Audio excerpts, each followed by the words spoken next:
Hello and welcome back to Sonny Talk Spurs, and today it's another transfer special as we're going to be answering the question, who is Ko Itakura? But before we get into this one, if you are new to the channel, why don't you leave a like on the video, subscribe to Sonny Talk Spurs and hit that notification bell because it will let you know when I've gone live. And also, in the link in the description down below, you can become a member of Sonny Talk Spurs, and there'll be a few more details about that later on in the video. But let's get into this transfer special. January is still underway and transfers are coming thick and fast. Lots of players are being linked to Tottenham Hotspur. I had a video yesterday about Conor Gallagher. If you haven't seen that, go and watch that after you've watched this. But now we are looking at Borussia Mönchengladbach's, oh, that's a mouthful and a half, centre-back come defensive midfielder, depending on where he plays, usually at centre-back, but he is the Japanese defender, Ko Itakura.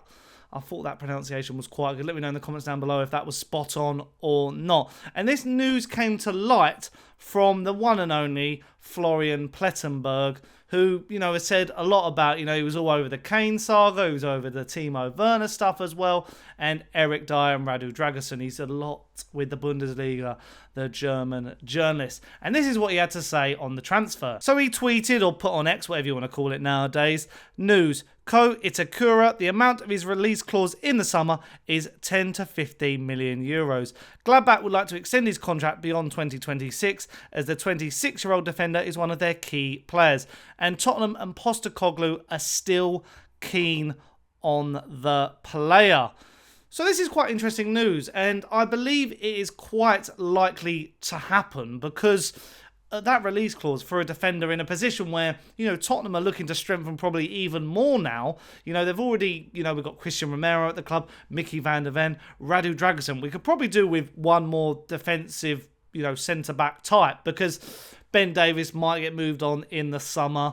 So maybe Ko can come in and sort of, be that extra player, sort of squad player, good age, 26, Japanese international, has played, quite a few minutes for Gladbach this season in a league where we're looking to explore a bit more in the German division, with Mickey van der Ven and Timo Werner coming in the last 12 months. So, yeah, I'm quite for this transfer. I think it's, a good price to pay, but it doesn't seem like it's going to happen just yet. It seems like it's more of a summer transfer with that release clause to, be triggered in the summer. But, Tottenham have a lot of fingers in a lot of pies. More Antonio Nusa's news has come out this week as well, which is quite interesting. Looking to negotiate for him for about 30 million, which I think would be good. I've done a video on him a couple of months ago, so you can go and watch that as well. Ange is keen on this signing. That's what's quite interesting as well. Ange has obviously got a lot to do with the J.League, the Japanese league. Hence, he managed there for Yokohama F Marinos. And when he was at Celtic, he signed a lot of Japanese internationals in Ideguchi, Kyogo, Hatate, and Maeda. God, my pronunciation is a bit all over the place. I was just hoping I was reading them spot on from my notes. But as I keep saying, he's a versatile player as well. He can play in the DM. He can play at centre-back. That's quite a good position for Ange as well. Probably comfortable on the ball from what I've seen from his highlight reel. And also quite quick. I was just looking at his, teams he's played for. He was actually at Manchester City between 2019 and 2022 and went on loan to Schalke. Schalke seem to have a lot of relationship with Japanese international, but that Manchester City link was quite interesting. It actually, on his Wikipedia, doesn't actually say too much about his time at Manchester City. It just really didn't make any appearances during his time there, obviously in the youth academy or something like that. But I just found that quite interesting and thought I would mention it. Before I go any further and deep dive into Itakura's stats, here's how you can become a member of Sonny Talk Spurs. Hello and welcome to Sonny Talk Spurs, and now you can become a member on the channel and support me as I make wonderful Tottenham content for all you Spurs fans. and everyone else. Not only will this help the channel keep going, but for a small monthly fee, you can get exclusive content. This includes a weekly podcast called Nice One Sonny. You can see what I did there, where I will round out the biggest talking points from Tottenham Hotspur from the week and answer all your questions in a Q&A session as well. So make sure you always get your questions in my comment section with the hashtag #NiceOneSonny. And this means all you Spurs fans can get involved in the content that I make. There's also custom emojis and loyalty badges you can get for becoming a member. I am so loving making Tottenham Hotspur fan content. It's been a dream of mine for years, and finally being able to do it is so special for me. And I'd like to say a huge thank you if you've subscribed to Sonny Talk Spurs so far. It has really helped me on my journey so far. So click on the link just below me and you can become a Sonny Talk Spurs member today. Cheers. So now his league stats for the season. He's played 7 games and scored 2 goals, quite funnily enough. And he's also played 1 time in the DFB Pokal. You can see on his positions played, he can play DM and he can play centre-back. You know, majority of his games, obviously, at centre-back. That's his more comfortable position.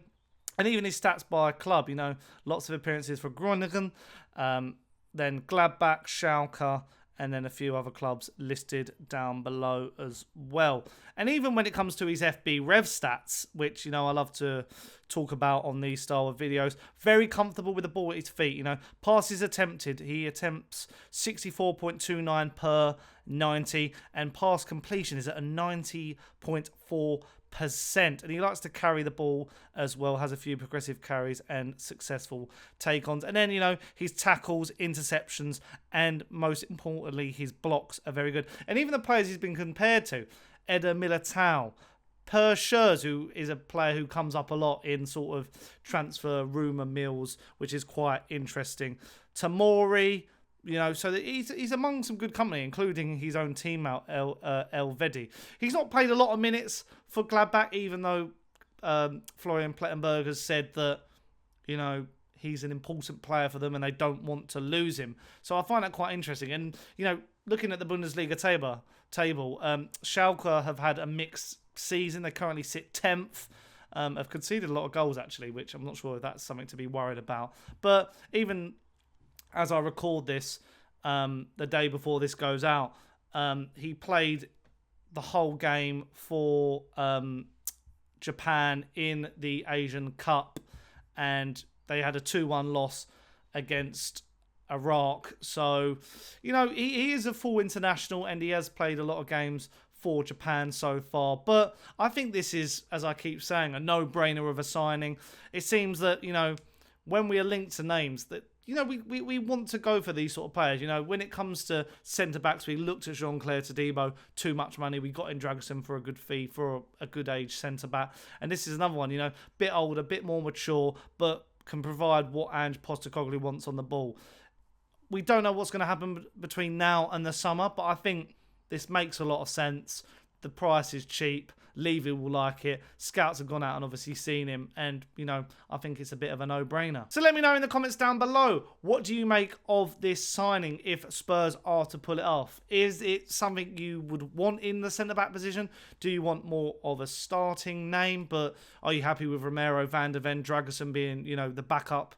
And then him coming in as well to, you know, be the 4th choice centre-back, really, after, you know, Eric Dyer has left as well. Let me know all your thoughts in the comments down below. And as I said at the top of the video, if you are new around here, leave a like on the video. Subscribe to Sonny Talk Spurs and hit that notification bell because it'll let you know when I've gone live. And also, become a member of Sonny Talk Spurs in the link in the description down below. I'd really appreciate it if you were to. And I'll see you again tomorrow for another video. I'm trying to upload a few videos over the weekend for your guys' enjoyment. So I'll see you on the next one. Bye.